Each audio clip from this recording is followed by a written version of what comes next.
happening right now after unwrapping their presents. Millions now expected to begin that journey right back home.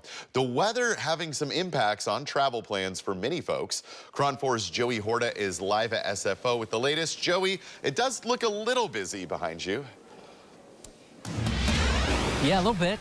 Today's the day, though, John. People heading back home after spending the holidays with their family out of town. They're ready to sleep in their own beds again, and so they're off to the airport. And yes, the weather may be impacting them today because right now SFO's on an FAA ground delay. The reason, according to the airport, is the wind impacting planes. So SFO says they're having to adjust their operations and use an alternate runway configuration. So as a result, the FAA is saying that the planes are experiencing a gate hold and a taxi delay. The average delay now, about an hour and a half. That's major, and this is expected to continue possibly until midnight. Right now, there are over 130 delays here at SFO. That number shot up very quickly in the last hour.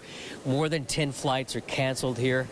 And meanwhile, if you're driving, AAA says we're setting records this year on the roads, predicting over 120 million people traveling more than 50 miles this season. That is up 2% from last year.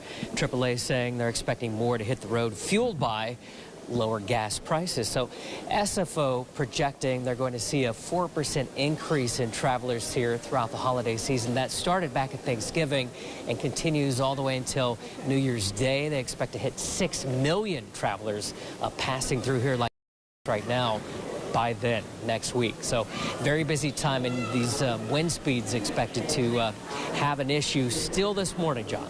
Yeah, when it's this busy travel time of year, any sort of weather impact, Joey, can definitely start a process, and we've certainly had a lot of weather lately. So appreciate your coverage. Thank you.